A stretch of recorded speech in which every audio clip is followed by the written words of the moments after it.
Part 1 of All These Things Added by James Allen. Entering the Kingdom, the Competitive Laws and the Law of Love. When I am pure, I shall have solved the mystery of life. I shall be sure, when I am free from hatred, lust and strife. I am in truth, and truth abides in me. I shall be safe and sane and wholly free, when I am pure. It has been said that the laws of nature are cruel. It has likewise been said that they are kind. The one statement is the result of dwelling exclusively upon the fiercely competitive aspect of nature. The other results from viewing only the protective and kindly aspect. In reality, natural laws are neither cruel or kind. They are absolutely just, are, in fact, the outworking of the indestructible principle of justice itself. The cruelty and consequent suffering which is so prevalent in nature is not inherent in the heart and substance of life. It is a passing phase of evolution, a painful experience, which will ultimately ripen into the fruit of a more perfect knowledge, a dark night of ignorance and unrest, leading to a glorious morning of joy and peace. When a helpless child is burned to death, we do not ascribe cruelty to the working of the natural law by virtue of which the child was consumed. We infer ignorance in the child, or carelessness on the part of its guardians.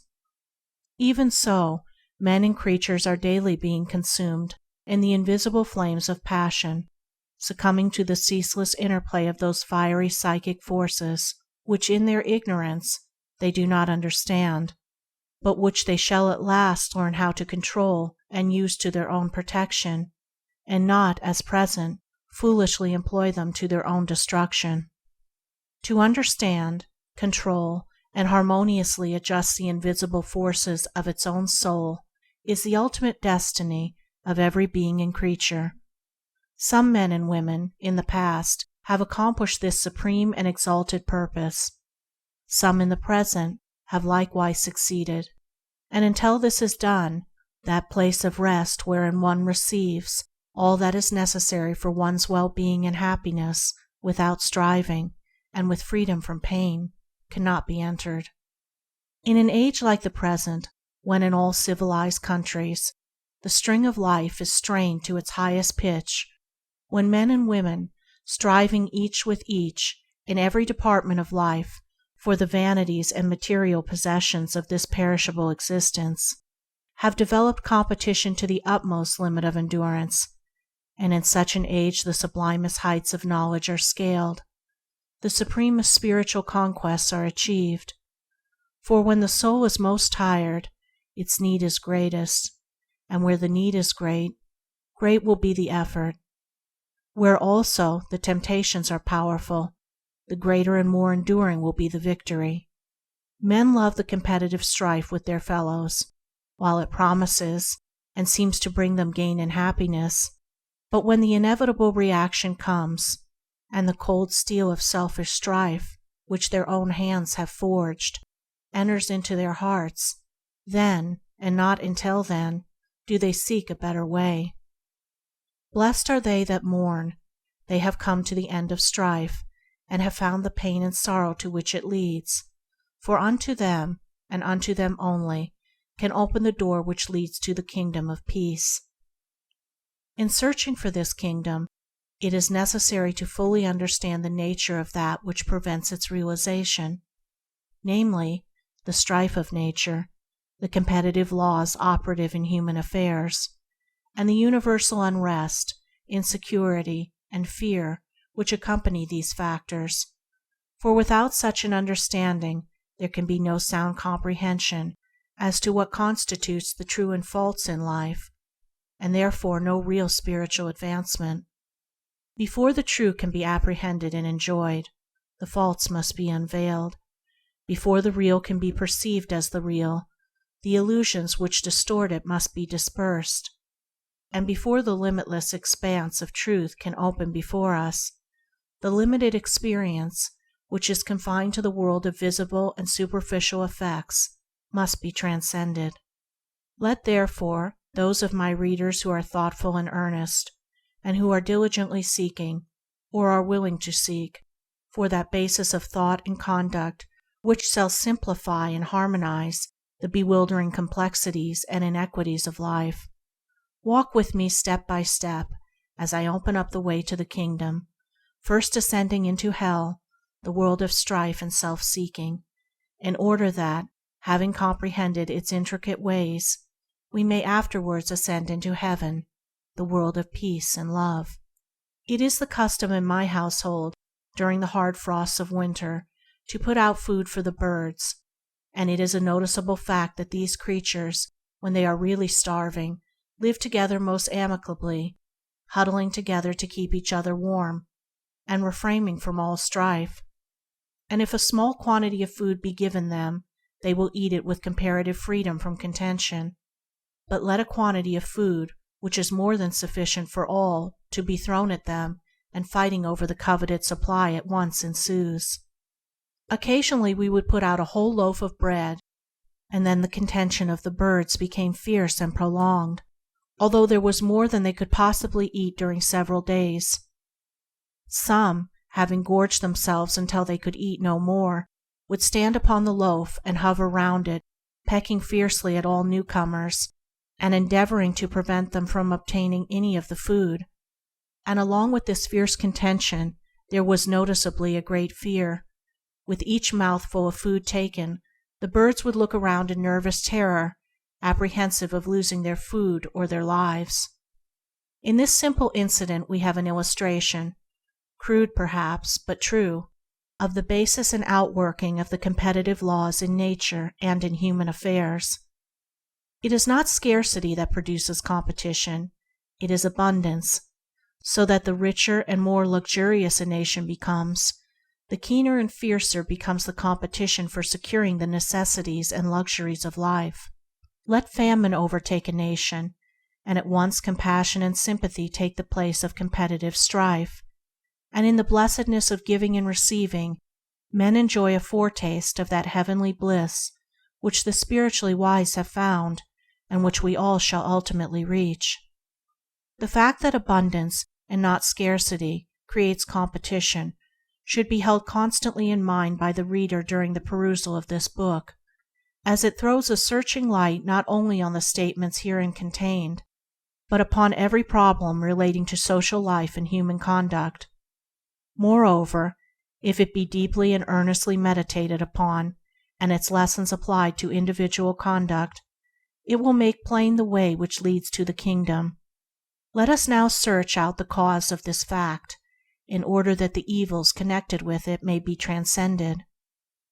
Every phenomenon in social and national life, as in nature, is an effect, and all these effects are embodied by a cause, which is not remote and detached, but which is the immediate soul and life of the effect itself. As the seed is contained in the flower, and the flower in the seed, so the relation of cause and effect is intimate and inseparable. An effect also is vivified and propagated, not by any life inherent in itself, but by the life and impulse existing in the cause. Looking out upon the world, we behold it as an arena of strife, in which individuals, communities, and nations are constantly engaged in struggle, striving with each other for superiority, and for the largest share of worldly possessions. We see also that the weaker fall out defeated, and that the strong, those who are equipped to pursue the combat with undiminished ardor, obtain the victory and enter into possession. And along with this struggle we see the suffering which is inevitably connected with it. Men and women, broken down with the weight of their responsibilities, failing in their efforts and losing all, families and communities broken up, and nations subdued and subordinated. We see seas of tears, telling of unspeakable anguish and grief. We see painful partings and early and unnatural deaths.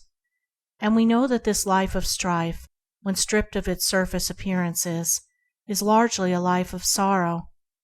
Such, briefly sketched, are the phenomena connected with that aspect of human life which we are now dealing.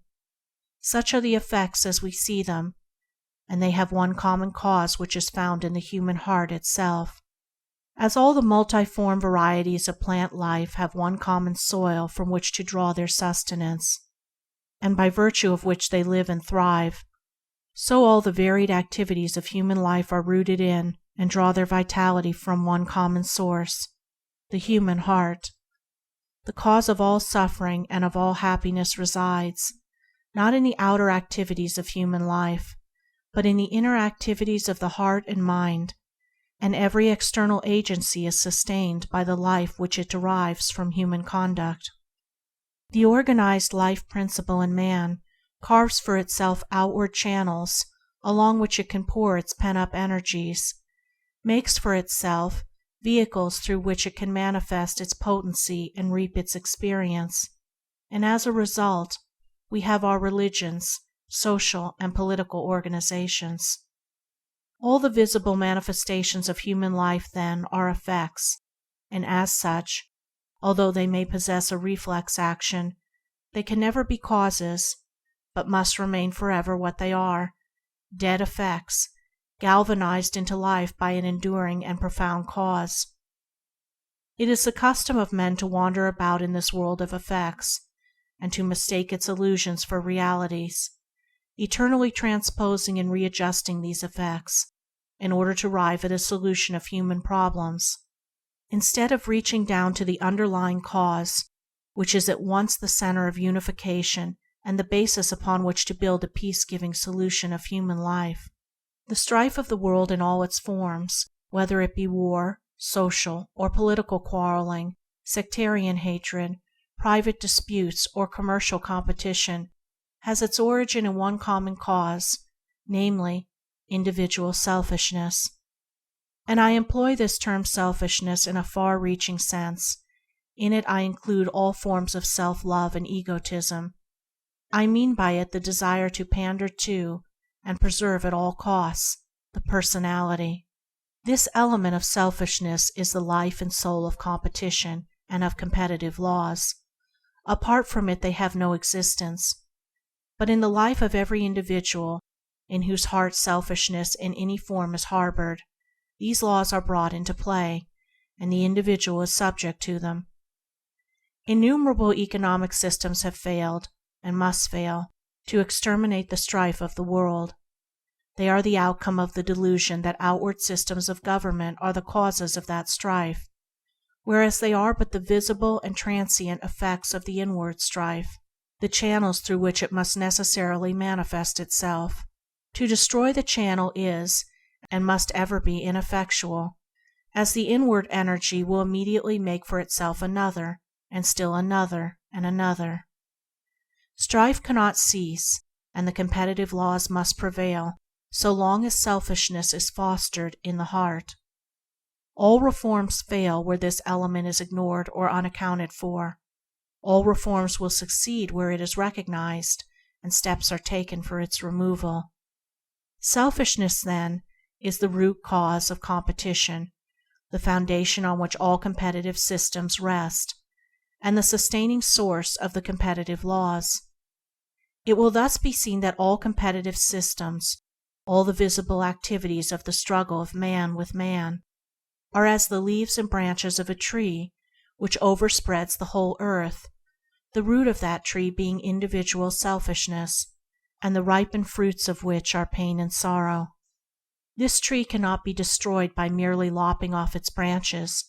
To do this effectively, the root must be destroyed. To introduce measures in the form of changed external conditions is merely lopping off the branches, and as the cutting away of certain branches of a tree gives added vigor to those which remain, even so the very means which are taken to curtail the competitive strife, when those means deal entirely with its outward effects, will but add strength and vigor to the tree whose roots are all the time being fostered and encouraged in the human heart. The most that even legislation can do is to prune the branches, and so prevent the tree from altogether running wild. Great efforts are now being put forward to found a garden city, which shall be a veritable Eden planted in the midst of orchards, and whose inhabitants shall live in comfort and comparative repose. And beautiful and laudable are all such efforts when they are prompted by unselfish love. But a city cannot exist, or cannot long remain the Eden which it aims to be in its outward form, until the majority of its inhabitants have subdued and conquered the inward selfishness. Even one form of selfishness, namely, self-indulgence, if fostered by its inhabitants, will completely undermine that city, leveling its orchards to the ground, converting many of its beautiful dwellings into competitive marts and obnoxious centers for the personal gratification of appetite, and some of its buildings and institutions for the maintenance of order, and upon its public spaces will rise jails, asylums, and orphanages, for where the spirit of self-indulgence is, the means for its gratification will be immediately adopted, without considering the good of others or of the community, for selfishness is always blind, and the fruits of that gratification will be rapidly reaped. The building of pleasant houses and the planting of beautiful gardens can never, of itself, constitute a garden city unless its inhabitants have learned that self-sacrifice is better than self-protection, and have first established in their own hearts the garden city of unselfish love. And when a sufficient number of men and women have done this, the garden city will appear, and it will flourish and prosper, and great will be its peace, for out of the heart are the issues of life. Having found that selfishness is the root cause of all competition and strife, the question naturally arises as to how this cause shall be dealt with, for it naturally follows that a cause being destroyed, all its effects cease; a cause being propagated, all its effects, however they be modified from without, must continue. Every man who has thought at all deeply upon the problem of life, and has brooded sympathetically upon the sufferings of mankind, has seen that selfishness is at the root of all sorrow. In fact, this is one of the truths that is first apprehended by the thoughtful mind. And along with that perception, there has been born within him a longing to formulate some methods by which that selfishness might be overcome. The first impulse of such a man is to endeavor to frame some outward law, or introduce some new social arrangements or regulations which shall put a check on the selfishness of others. The second tendency of his mind will be to feel his utter helplessness before the great iron will of selfishness by which he is confronted. Both these attitudes of mind are the result of an incomplete knowledge of what constitutes selfishness, and this partial knowledge dominates him, because although he has overcome the grosser forms of selfishness in himself, and is so far noble, he is yet selfish in other and more remote and subtle directions. This feeling of helplessness is the prelude to one of two conditions. The man will either give up in despair and again sink himself into the selfishness of the world, or he will search and meditate until he finds another way out of the difficulty, and that way he will find. Looking deeper and ever deeper into the things of life, reflecting, brooding, examining, and analyzing, grappling with every difficulty and problem with intensity of thought, and developing day by day a profounder love of truth. By these means his heart will grow and his comprehension expand, and at last he will realize that the way to destroy selfishness is not to try to destroy one form of it in other people, but to destroy it utterly, root and branch, in himself. The perception of this truth constitutes spiritual illumination, and when once it is awakened in the mind, the straight and narrow way is revealed, and the gates of the kingdom already loom in the distance. Then does a man apply to himself, not to others, these words: "And why beholdest thou the mote that is in thy brother's eye, but considerest not the beam that is in thy own eye? Or how wilt thou say to thy brother, Let me pull out the mote of thine eye, and behold, a beam is in thine own eye? Thou hypocrite, first cast out the beam out of thine own eye, and then shalt thou see clearly to cast out the mote out of thine brother's eye." When a man can apply these words to himself, and acting upon them, judging himself mercilessly, but judging none other, then he will find his way out of the hell of competitive strife. Then he will rise above, and render of non effect the laws of competition, and will find the higher law of love, subjecting himself to which every evil thing will flee from him, and the joys and blessings which the selfish vainly seek will constantly wait upon him.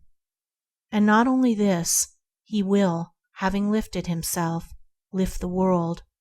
By his example many will see the way, and will walk it, and the powers of darkness will be weaker for having lived.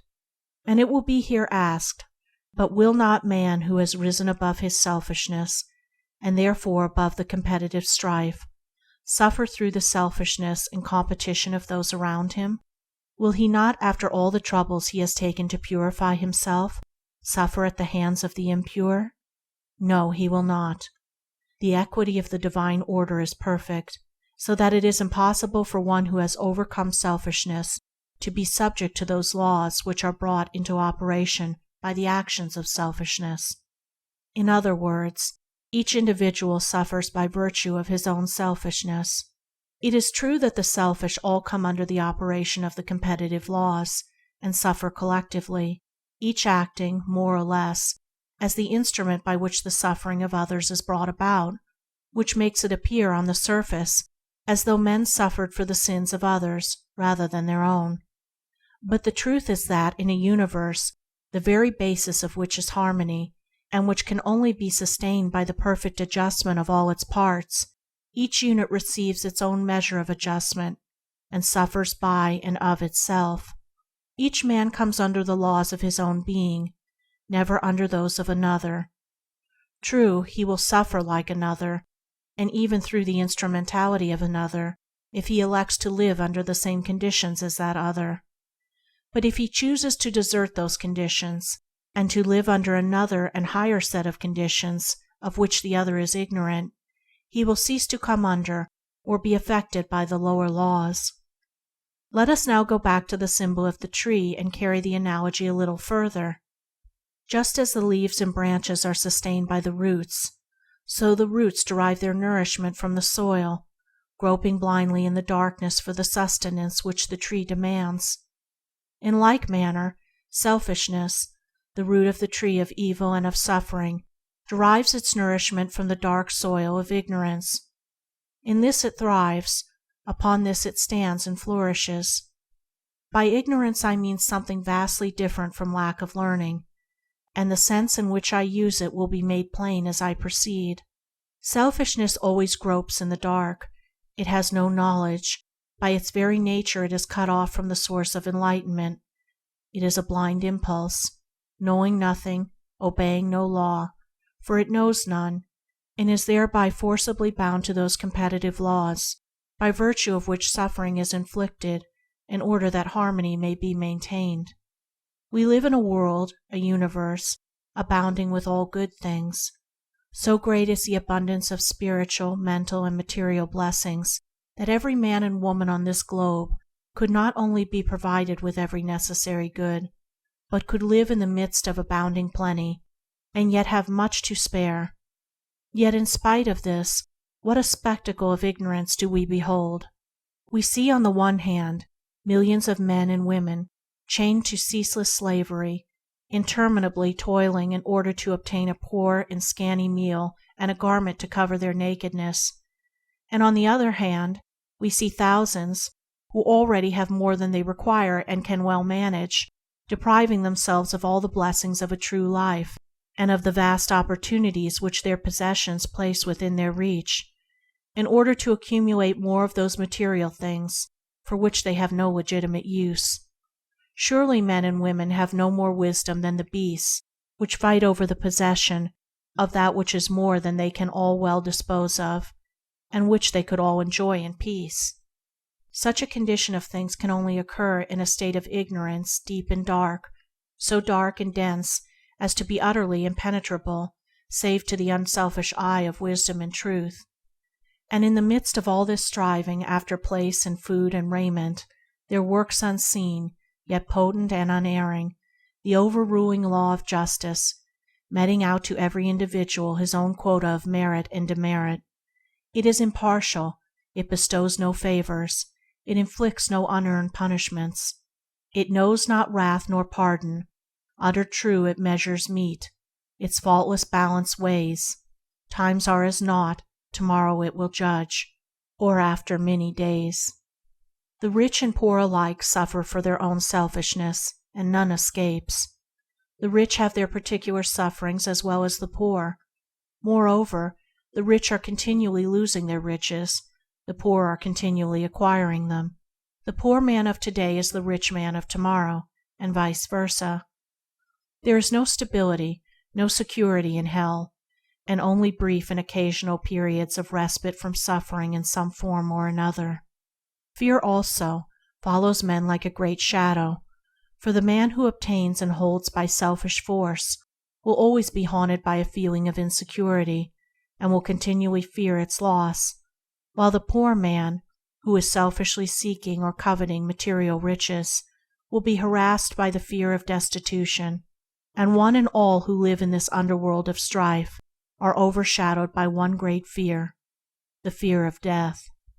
Surrounded by the darkness of ignorance, and having no knowledge of those eternal and life-sustaining principles out of which all things proceed, men labor under the delusion that the most important and essential things in life are food and clothing, that it is their first duty to strive to obtain these, believing that these outward things are the source and cause of all comfort and happiness. It is the blind animal instinct of self-preservation, the preservation of the body and personality, by virtue of which each man opposes himself to other men in order to get a living or secure a competency, believing that if he does not keep an incessant watch on other men and constantly renew the struggle, they will ultimately take the bread out of his mouth. It is out of this initial delusion that comes all the train of delusions, with their attendant sufferings. Food and clothing are not the essential things of life, not the causes of happiness. They are non-essentials, effects, and as such, proceed by a process of natural law from the essentials, the underlying cause. The essential things in life are the enduring elements in character: integrity, faith, righteousness, self-sacrifice, compassion, love, and out of these all good things proceed. Food and clothing and money are dead effects. There is in them no life, no power except that which we invest with them. They are without vice and virtue, and can neither bless nor harm. Even the body which men believe to be themselves, to which they pander, and which they long to keep, must very shortly be yielded up to the dust. But the higher elements of character are life itself, and to practice these, to trust them, and to live entirely in them, constitutes the kingdom of heaven. The man who says, "I will first of all earn a competence and secure a good position in life, and will then give my mind to those higher things," does not understand these higher things, does not believe them to be higher, for if he did, it would not be possible for him to neglect them.